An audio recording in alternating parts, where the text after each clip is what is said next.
வாழ்க வளமுடன். ஹாய் சகோஸ். இதயம் மீட்டும் மெல்லிசை போல உங்கள் மனதை மயக்கப் போகும் எழுத்தாளர் தீபா பாபு அவர்களின் கற்பனை சிதறல்களுக்குள் நம் பயணத்தை தொடங்கலாமா? அத்தியாயம் 33. திருமணமாகி இந்த 6 மாதத்தில் முதலாக 4 நாட்களுக்கும் மேலாக வம்சியை பிரிந்திருக்கிறாள் யாழ்மொழி. ஆயிற்று. இன்று இரவுக்குள் கணவன் நிச்சயம் வீடு திரும்பி விடுவான் என்று அவனின் வருகையை மிகவும் ஆவலுடன் எதிர்பார்த்திருந்தபடி வயிற்றில் சுமந்திருந்த தனது 6 மாத கருவுடன் மனதோடு பேசிக் கொண்டிருந்தாள் பெண். தனக்கு குழந்தை வேண்டும் என தொடங்கி வைத்தது வேண்டுமென்றால் இவளாக இருக்கலாம். குழந்தை வெளிவரும் நாளுக்காக இவளுக்கு மேல் மொத்த குடும்பமும் ரொம்பவே ஆசையாக காத்திருக்கின்றனர். நிரஞ்சனியின் தனிப்பட்ட கவனிப்பு வேறு மருமகளை மேலும் மேலும் மெருகேற்றி தாய்மையின் அழகில் ஜொலிஜொலிக்க வைத்தது. வெளிநாட்டில் வசிக்கும் நிரு கூட இதற்கு விதிவிலக்கில்லை. தினமும் இவளிடம் வீடியோ காலில் வருபவள் இவளின் ஒவ்வொரு வளர்ச்சியையும் இவளுக்கு மேலாக கூர்ந்து கவனித்து தேவையான அறிவுரைகள் வழங்குவாள். அந்த வீட்டில் அத்தனை இன்பமாக வாழ்கிறாள் யாழ். அனைத்திற்கும் வித்திட்டவன் அவளது கணவனாகிய காதலன் தான். இதுவரை தொழில் விஷயமாக வெளியூர் சென்ற நேரமெல்லாம் பெரும்பாலும் 1-2 நாட்களில் தனது வேலைகளை விரைந்து முடித்துவிட்டு இவளிடம் பறந்தோடி வந்து விட்டான். இந்த முறைதான் இத்தனை தாமதம். கோயம்புத்தூர், திருப்பூர் கம்பெனிகளை அர்ஜுனை இப்பொழுது தனியாக சிறப்பாக கவனித்துக் கொள்வதால் அவ்வப்பொழுது பிளையிங் விசிட் மட்டுமே இவன் சென்று வருவான். மற்றபடி அனைத்தையும் அர்ஜுனுடன் வீடியோ காலில் கலந்து உரையாடி சரியாக வேலைகளை முடித்துக் கொள்வான். பையனுக்கும் தான் தற்பொழுது வால்பாறையை விட கோவையே சிறந்த சொர்க்கலோகமாக தெரிகிறதே. தன் மனம் கவர்ந்தவளை தினமும் நேரில் சந்தித்து அவளுடன் கலகலப்பாக பொழுதை போக்கி அன்றைய நாளை முடிப்பதில்தான் அர்ஜுனுக்கு அத்தனை சந்தோஷம். பையன் இன்னமும் இரு வீட்டிற்கும் விஷயத்தை தெரிவிக்காமல் திருட்டுத்தனமாகத்தான் மாமன் மகளை காதலித்துக் கொண்டிருக்கிறான்.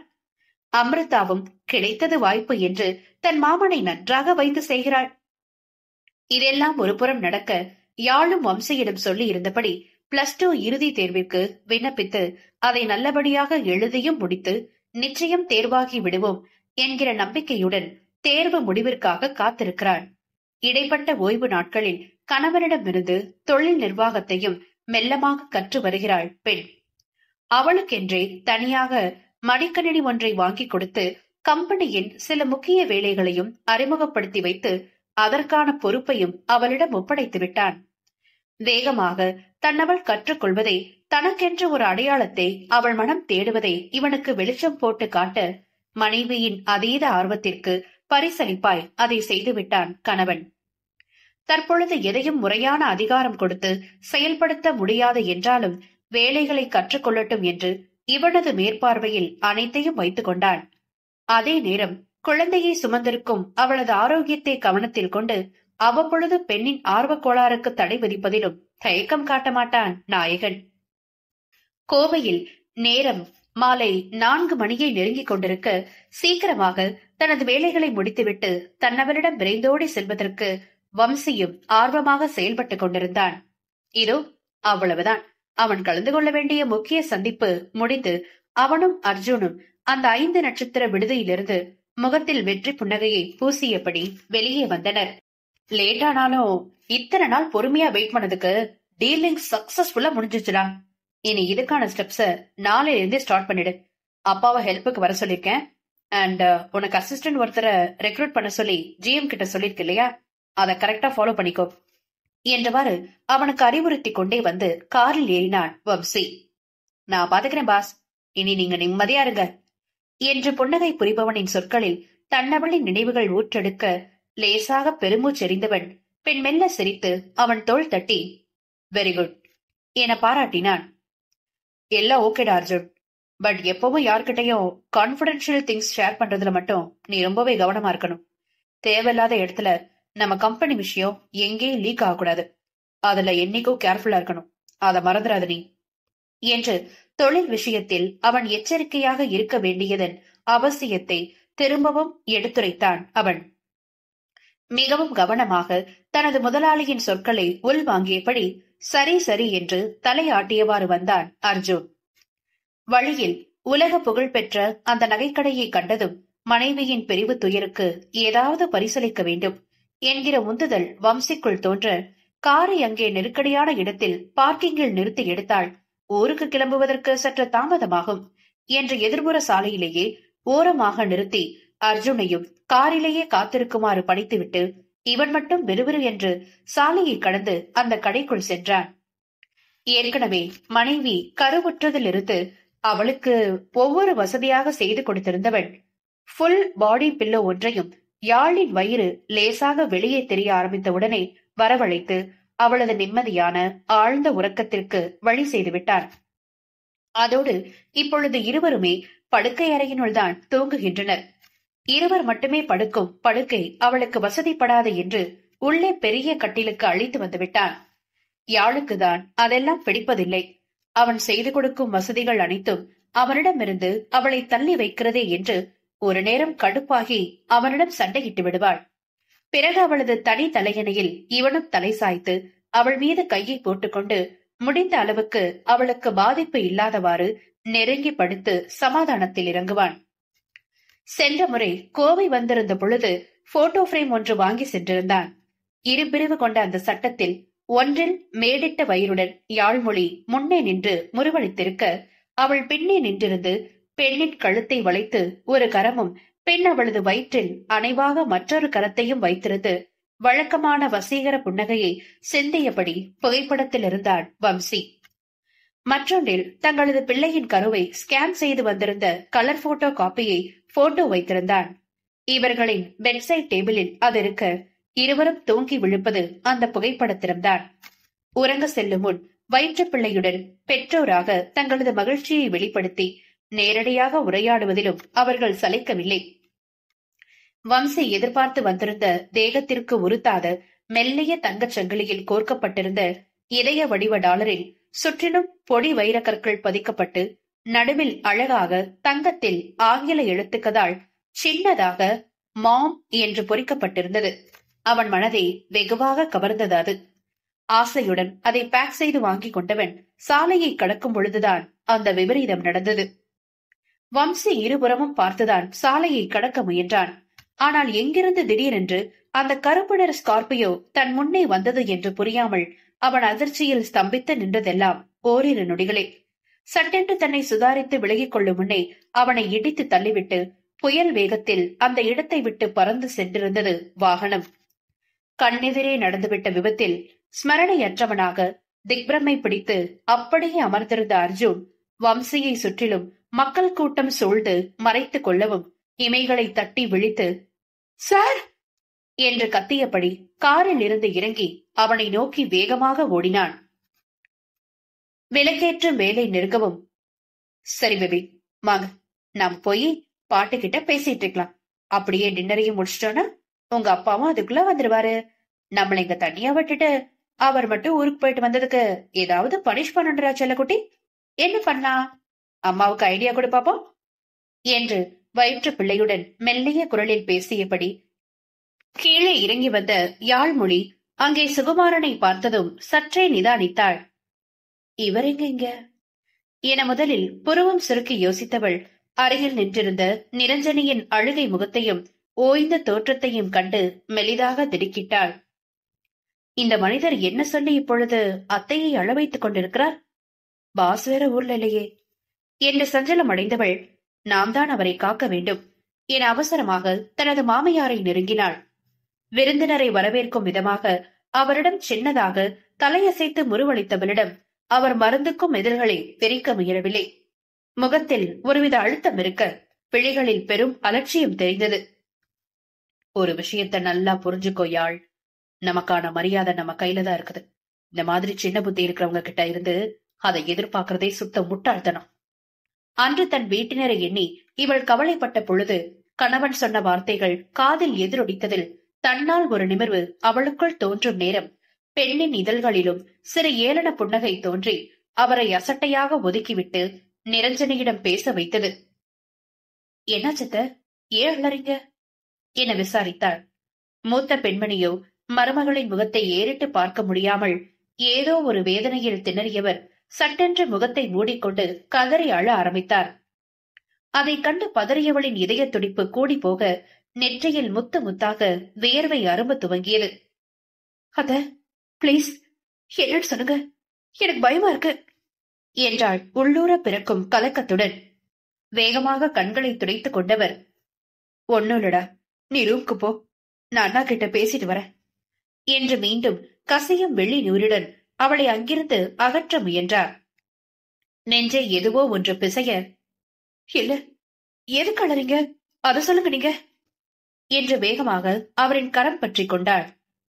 அதான் ஒண்ணும் இல்லன்னு சொல்றேனே, நீ போடா தங்கோ என்று கண்ணீர் கரை புரண்டோட அவளை அறைக்கு அழைத்துச் செல்ல முயன்றவரின் கரத்தினை மெல்லமாக விலக்கி விட்டவள் அவரை கூர்மையாக பார்த்தாள். நீங்க சொல்லாம இருக்க எனக்கு டென்ஷன் இருது, பிளீஸ் சீக்கிரமா சொல்லுங்க அத்த என்று அவளின் விழிகளும் இனம் புரியாத கலக்கத்தில் கலங்கி நின்றது. நிரஞ்சனி அழுந்த மூடிய உதடுகளுடன் மேலும் கண்ணீரிலேயே கரையவும் சுகுமாரன் தங்கையை தேற்றினார். அதான் அந்த பொண்ணு இத்தனை தூரம் கேக்குதே நிரஞ்சனி, விஷயத்த சொல்லிடு, எத்தனை நாளைக்கு உன்னால சொல்லாம மறைச்சு வைக்க முடியும் என்று தேனொழுக பேசினார்.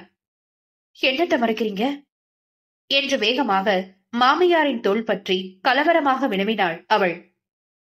மொழிமா, என்னால முடியலடா என்று நெஞ்சில் கை வைத்தவாறு கதறியவரை வெறித்து பார்த்தவள் அடுத்து சுகுமாரனிடம் திரும்பி, என்ன விஷயம் என்று அழுத்தமாக கேட்டாள்.